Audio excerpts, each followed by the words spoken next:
Hello everybody and welcome to a brand new speedrun where we finally get rid of the Scandinavian, finally get rid of the Benoni, and move on to greener pastures. So against E4, we have a new opening called the Nimzowitsch. Actually theoretically stronger than the Scandinavian, but much less common. Extremely rare. Probably the most rare response of all of our speedruns against E4. So this is what we want to happen. We want them to put two pawns. Then we strike and create our pawn presence with e5, encouraging them to gain space for free. And now we want this structure because it resembles a king's Indian structure where we can attack as king. So we have to retreat the knight because it's attacked. And now we need to develop our bishop and our knight. The knight is in the bishop's way, so we need to move the knight yet again in the name of development. But what does he do? He goes here. What's the threat? I don't see a threat. It's c4 is more common. It makes more sense. Anyway, let's move our knight to g6. So remember this setup, right? This is going to be our go-to against the space gaining line in the Nimzowitsch, which is the most principled way for white to play. So we have to get our knight out of the way so we have room to develop. But, okay, so this is not theory from white anymore. So queen f3, it looks like he wants to push this pawn and catch us in some mating idea. I mean, obviously, it's a dumb idea because we could make a natural developing move and block the queen's diagonal, or a vision. But first, we want to prioritize this bishop because we need to get it outside of our pawn chain. So boom, the best square for the bishop, oftentimes c5 and e4, e5 openings, because it has a clear line of sight to the king. His, on the other hand, I was going to say it's not clear, but he pushes. Now, what's the threat? Checkmate in one, so please don't take the free pawn just yet. However, how do we stop this? I already told you. Natural developing move, knight to its favorite square. We're ready to castle. We have three minor pieces out. Pawn presence. Our position looks awesome. I have a feeling the Nimzowitsch will be my new favorite. Will it overtake the Pirates? We'll find out. So he takes, and we have to take. This only helps us develop our queen towards his c-file. And our development's amazing, and his a little bit lackluster, right? So he develops his knight towards the center. What's the threat? This is just a one-move threat, not a real threat. No real drawbacks. We can just castle. And look how safe our king is, right? Good stuff. We have d6 on the way. Bishop development somewhere on the way. Rook to the c-file since it's semi-open and creates a battery with our queen. And I already severely prefer black's position. I didn't mention we're up against Jay Scow from Norway, rated 1224. So this guy moves his knight to a forward available square. The queen's taking the natural square. Fine. Now we can't push 2 as he's controlling that square. This is really his square in the position. It's his only asset. But we can push 1. This creates this mini pawn chain, and more importantly, opens up our bishop. And we could move our bishop anywhere. We can move it 1 because it has vision.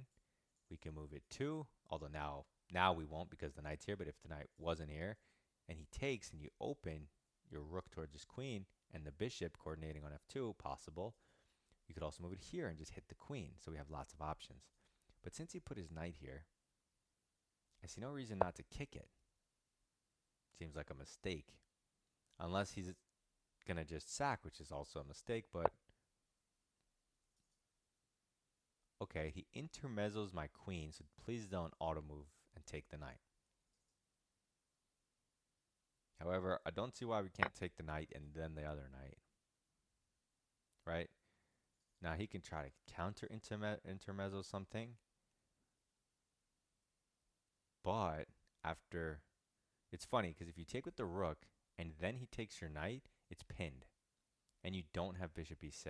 But if you take with the queen and he takes the knight, it's still pinned, but you do have bishop e6 because the queen defends the bishop. So he cannot sack. and he loses a piece. On move 11, you see he's 1200, but you could see with the intermezzos he just did that he's got a little fancy, right?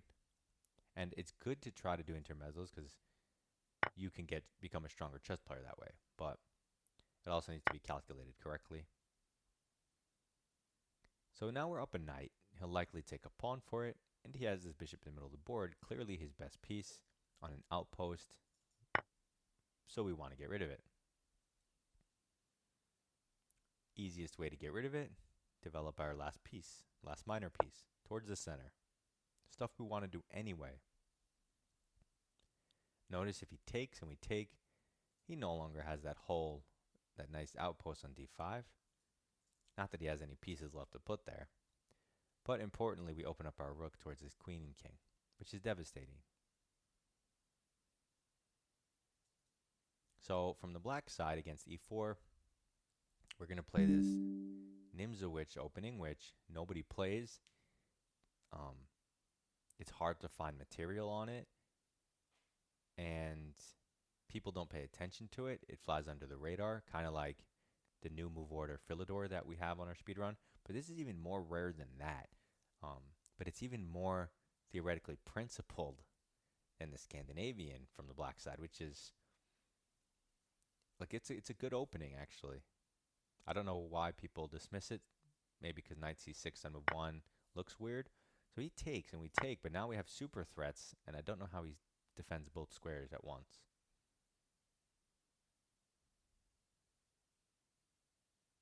What else are we going to play? We're playing the Budapest Gambit at the recommendation of one of our viewers who has never commented on any videos in any way other than to type the words Budapest Gambit. That's it. And for whatever reason, I chose that one because I also think it's interesting. And some of the pawn structures will be similar to the Nimzowitsch with the king side pawn chain. Anyway, he moves his queen. What's he threatening? This pawn. But this comes with check. So now he can't castle, which makes his position way worse than if you just let him casually castle somewhere. Ooh, he walks into the discovery, which, without even calculating, your mind should say, this is really bad, something bad will happen, and then you would calculate to see. But even before you start, your mind should be telling you danger. So we easily could scoop a bishop 2 different ways.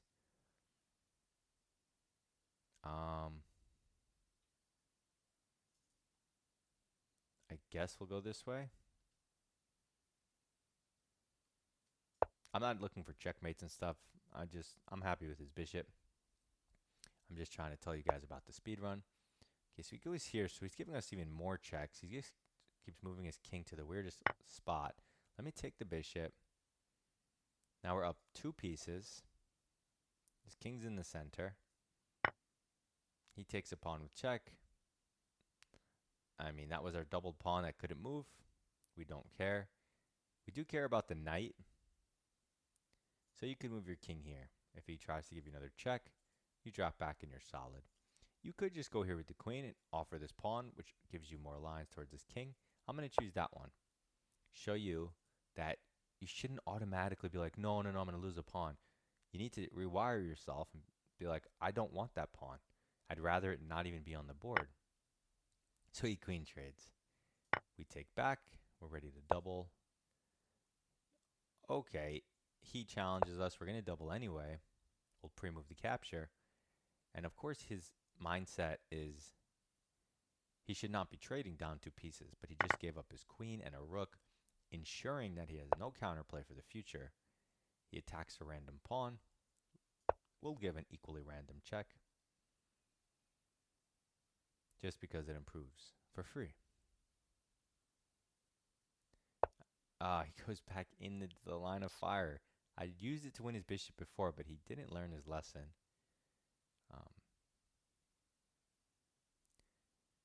But maybe I keep it in my pocket.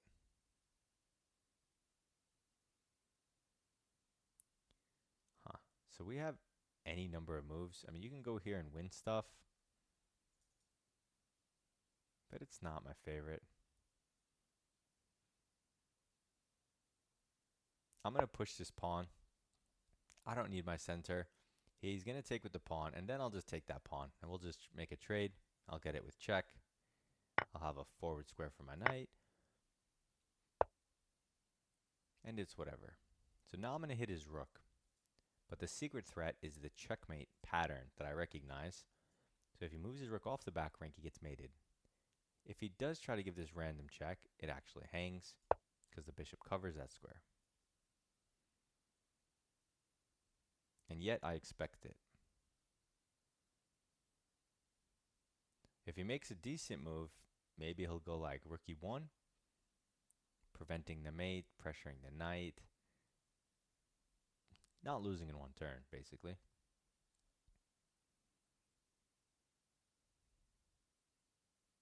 I'm surprised he's taking so long. Most players move so quickly, especially when they're down to pieces. Then they move even faster than, like way faster than usual. But this guy, even down to pieces, is taking his time. He's thinking. He's made a couple of good decisions. So that's really good by Jay Scow. He does have 3,600 games, however. I would love to talk to him just for like a couple sessions.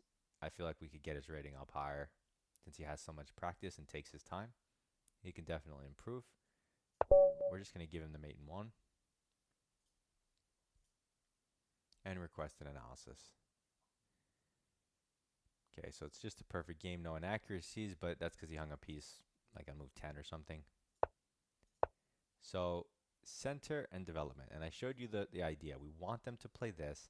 Now they're not forced to play d4, right? That's only if they want to play principled. A lot of players, especially at the lower ratings, won't play principled. They'll just develop a knight or push 1 or bring their bishop. Something that's not the best move, which is d4. And then we don't really get our Nimzowitsch, and it has the potential to transpose into like a typical e4, e5, but we're going to avoid that. If they don't go into the Nimzowitsch, like here, we're going to try to still implement our own system with g6, pressuring the center, the dark squares that they refuse to take on the second turn. And we'll see more about that when it occurs.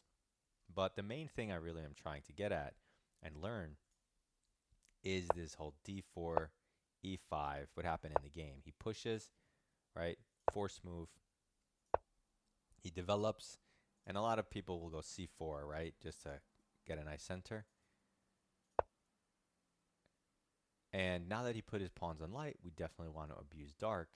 So we want our bishop on c5, right? Obviously, b4 doesn't make sense because he can kick it. But our knight's in the way. So we can't just casually close our pawn chain, right? If you develop your king's knight, you could try to start with that, but it really delays this bishop. And we want to get that out ASAP. So we go knight g6, just one extra move. It's part of the opening. Opening up the bishop, the queen, and the knight. And this is kind of important because there are some weird lines where like he'll go here. There's some lines where your queen needs access to this diagonal in conjunction with like a weird knight h4. I don't remember the specifics, but there are some situations when you want it open. So anyway, let's just go back to the game. Development, center, and prepares king safety. Force move, and notice here, engine says -1. Not up anything, but strategically a pawn better development. Misplaced queen. Can't complain. Already, we've got the better of white out of the opening. Success. Now you try this with the Caro-Kann, you're going to get squeezed. You try this with a Scandi, your pawn will never reach the 5th the whole game, right? So, already I like it. King safety and development. Center and development. Says it's completely losing and higher from here on out. -3 and higher from here on out.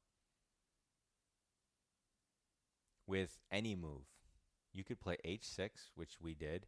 You could play bishop b4, which is an idea in the Nimzowitsch to double these pawns, but here his queen's here, so however, maybe this pawn falls at the end of the line. Anyway, neither here nor there. Or a fancy move, bishop takes f2. Check. Queen takes f2. Then the bishop hangs. So basically, you're clearancing your bishop to take his bishop. Now, although that is minus 2.8, h6 is the exact same evaluation. Even though it doesn't win a pawn, it's positionally just as strong. Because once you play this move, well, I was going to say he kind of has to go back, so he wasted an entire turn. And then you can still fire this off if you really want to, but you also don't have to. Just as strong is bishop d4, bishop b4, bishop takes h3. So it's not about just winning some random pawn and giving up your strongest minor piece for it, right? That's why you kind of keep it on the board and abuse the dark squares, because there's so much potential. So in any case, it's minus 3 no matter what. But he tries to get fancy. So force move. And then free stuff. Development center prophylaxis. Force move for free. Free stuff for free. And now we don't have to give up the bishop, right? I don't want to trade my dark square bishop for his light square bishop. I mean, there's nothing wrong with it, but I mean, look how nice this is on the dark, coordinating. And we had the knight here before. It could also coordinate. The queen can help coordinate. It's just really powerful attacking ideas. So he goes here, which is dumb, and then free stuff for free. Free stuff. Force move. You could have moved your king for even stronger. That way your queen's still on the board to checkmate him. But you're up 2 pieces. It doesn't really matter what you do. I just wanted to show you. So even though I know king h7 it's minus 9, so it doesn't matter. But even though I know king h7 is probably the most accurate thing because you don't queen trade, I wanted to show you that to get rid of your mindset of, oh no, the pawn's hanging, therefore I can't play queen f7. Like, no, that's not logical, and it's also not true. So that's what I was getting at. Force move. Developing our least active piece for free. Trades or wins. Free stuff. Improving for free. You could literally do anything. You could go a6 if you felt like it. But d5 is actually the best move. So if you notice, I stopped here for like maybe 30 seconds or however long it was. Because although you could do any move, you could win this pawn, but then give this pawn up. You could defend the pawn. I'm like, since his only idea is attacking it, let me forcibly trade it. And then get the check in. Computer likes it. Because he can't take with the rook, so he has to take with the pawn. Then we get the check, and he runs out of all of those ideas. We don't have a backwards pawn anymore. We removed their only weakness in the position. And it was for free. Okay, improve a piece for free, and checkmate it one. Super smooth game. I'm glad that our first game showcased d4 and d5, because that will not be the case in a lot of games. So I hope you guys are ready for the new speedrun. Oh yeah, I didn't mention, I don't think, from the white side, this stone wall attack, but we'll get to that when we play white. Submit your rapid games in Discord or comment below. Good luck in your chess. Thank you for the 2 new members, Ian as well as Mike. Appreciate the support. Goodbye.